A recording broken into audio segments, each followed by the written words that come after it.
If you want to learn how to make these delicious chocolate cupcakes with a secret ingredient, please keep watching and let's get straight to it. Look at how moist these are. Yummy. Topped with a delicious creamy chocolatey frosting. The secret ingredient is sour cream. These are the dry ingredients. So let's get started.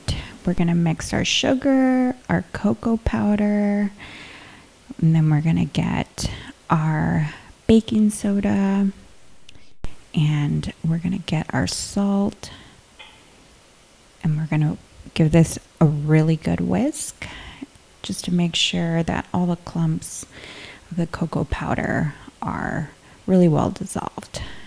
Set aside, and these are the ingredients for the wet mix.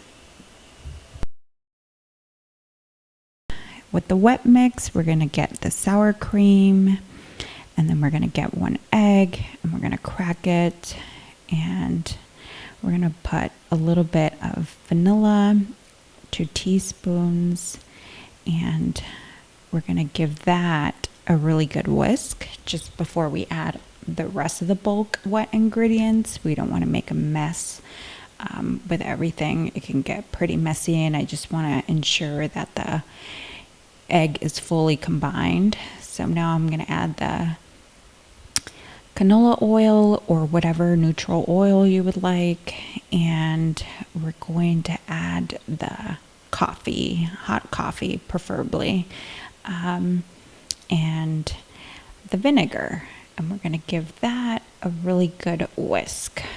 And the sour cream really is what gives this cupcake like super moist, tender crumb, and you're not going to get that with anything else. And all of the acidity from the coffee and the acidity from the vinegar, it's going to help leaven this cake really nicely.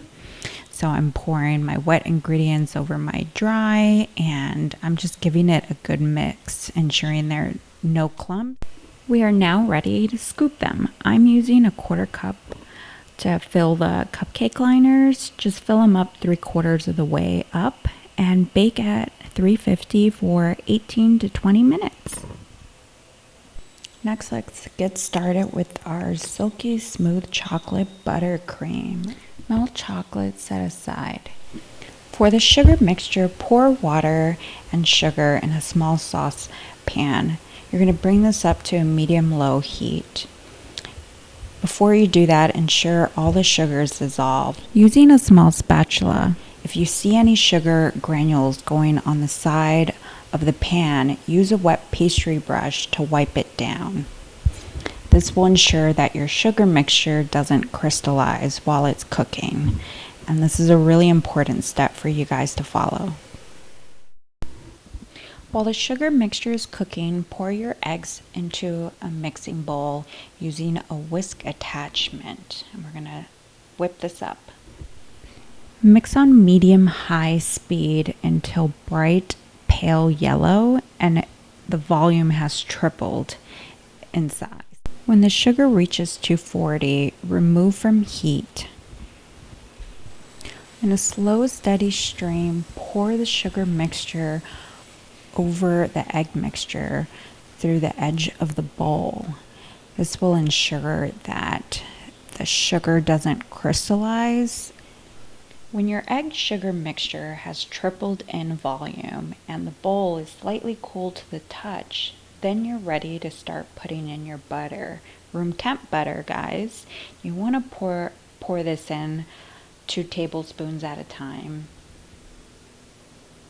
Sometimes your meringue will kind of start to collapse, kind of like here, and that's fine. Just keep putting in your butter and it will come together. Don't worry about it, I promise.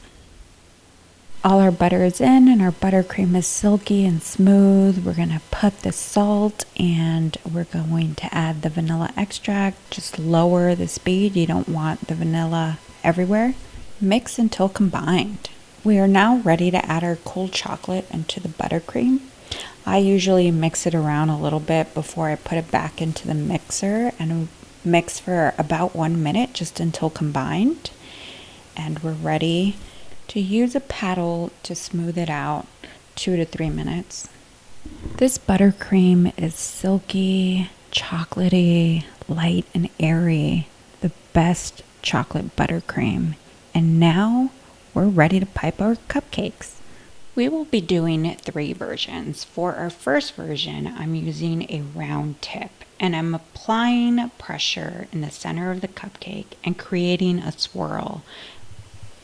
You keep following that same pattern. You just go slightly smaller with the same amount of pressure until you do 2 swirls, or you can do 3 swirls. I'm using 3 swirls, and for the top, you just flick off. For the next set, I'm using a star tip, and I'm following the same exact method as the circle tip.